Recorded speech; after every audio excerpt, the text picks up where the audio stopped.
Alors, comment qu'on peut trouver un équilibre entre notre vie familiale et notre vie professionnelle concrètement, OK? Alors, on prend une journée. Et puis, juste vous dire une chose, tout ça, c'est vraiment préférable de décider ça avant d'avoir des enfants. Vous savez, quand vous êtes en relation, tout est beau, tout est parfait, tout ça, mais c'est de voir c'est quoi que vous voulez vivre quand vous allez avoir des enfants. Ça, il faut en parler avant. C'est bien beau de regarder un film sur Netflix, c'est bien beau d'écouter de la musique ensemble, d'aller au spa, mais je pense que c'est important, c'est peut-être moins glamour, mais de parler, de dire, hey, toi, tu veux des enfants, moi aussi. OK. Moi, j'ai goût de me réaliser, toi aussi, oui. Mais comment tu vois ça? Si l'autre dit, écoute, moi, je vois que c'est toi qui vas s'occuper de tout ce qui touche les enfants, c'est toi qui s'en occupe, je te laisse ça, puis tout ça. Est-ce que vous êtes bien dans ça? Est-ce que vous êtes vraiment bien? Est-ce que vous sentez que vous allez vous réaliser? Si c'est non, vous dites, moi, ça me convient pas. Alors, on va arranger un horaire où moi, je peux travailler à temps partiel, toi, tu peux travailler à temps partiel, et toutes les tâches, on va les énumérer une par une. Je vais en faire, mais toi, tu vas en faire autant que moi.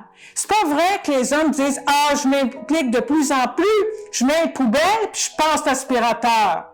Ben là, non.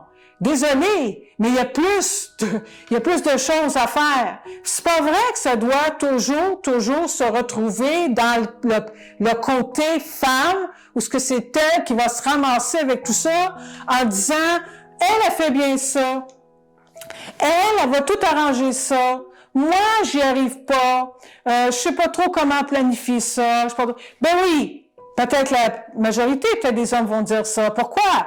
Parce que quand ils étaient petits, c'est qui s'occupait de la maison? C'était maman qui s'occupait de la maison. Alors, au lieu de se poser la question puis de dire, hey, moi, je vais me responsabiliser. OK?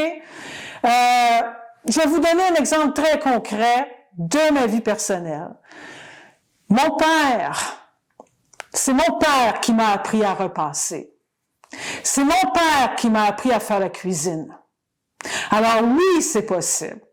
Quand on arrive avec des rôles qui sont égaux, alors n'oubliez pas, c'est une génération dans les années 50, alors très peu d'hommes faisaient ça. Mais il y a eu cette implication, cette responsabilisation qui fait que oui, c'est possible. Et ma mère, elle a travaillé à l'extérieur parce qu'elle voulait se réaliser. Mais mon père a dit, je dois travailler aussi, mais on va regarder au niveau de l'horaire. Moi, je vais travailler le soir, tu vas être avec les enfants le jour, mais en même temps, le jour, je vais être avec eux. Il y avait cette espèce de complémentarité qui pouvait se faire. Et on parle des années 60, 70. Alors, on est en 2024. Ça n'a pas de sens. Partout, on entend jusqu'à quel point que les femmes sont à surcharge mentale. Non, s'il y a une surcharge, il ne devrait pas en avoir. Puis s'il y en a une, il faut entendre ça des deux côtés. La femme comme l'homme aussi. Alors, c'est plus vrai que l'homme va s'asseoir en disant, c'est ma femme qui va s'occuper de tout. Hey! Les hommes, vous n'avez plus 5 ans, 6 ans, où ce que la femme va vous nourrir, c'est fini. On parle de se responsabiliser.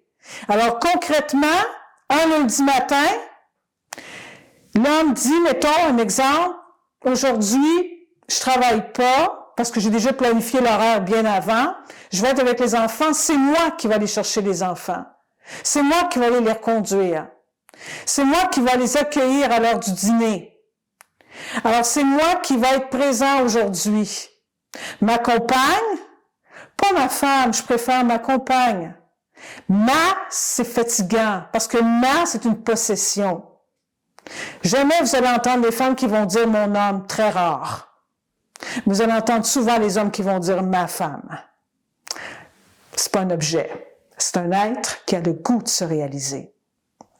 Donc, je reviens avec mon côté concret. Pour le souper, on se rassemble ensemble. J'organise mon horaire. Pour que les deux, à la fin de la semaine, c'est pas vrai que c'est la femme qui va être complètement à terre. Puis après ça, je suis fatiguée. Dans le lit, j'ai plus d'énergie. Puis là, l'homme me dit, je comprends pas, je vais voir ailleurs parce qu'il n'y a plus d'énergie, puis moi, j'ai une libido. Hey! Vous aimez votre conjointe? Responsabilisez-vous, c'est ça que j'ai le goût de vous dire. Et les femmes, ne laissez pas votre bonheur partir. vous avez le goût de vous réaliser, vous le dites. Au niveau financier, c'est très tabou. On laisse souvent la responsabilité à l'autre. Ben, désolé, mais l'égalité, ça commence. Je ne dis pas le mot désolé, je me rétracte. On n'a pas à être désolé.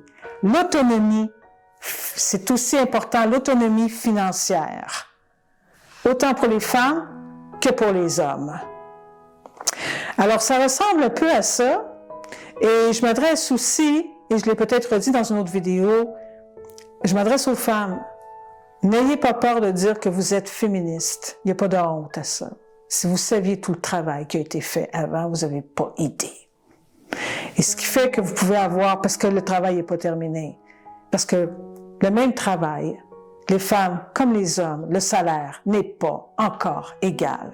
Et ça n'a aucun sens en 2024 pour les mêmes tâches. Alors, la reconnaissance, là, il y a encore beaucoup de travail à faire. Et ça commence par nous, les femmes, à nous affirmer et ne pas avoir peur de dire « je suis féministe ». Et j'ai pas besoin de dire, même je vais le dire quand même, de dire qu'on déteste les... Mais non, on s'affirme, on réalise et on a le goût, nous, de nous réaliser comme vous les hommes. Voilà. Hey, le 8 mars, c'est à tous les jours. Merci.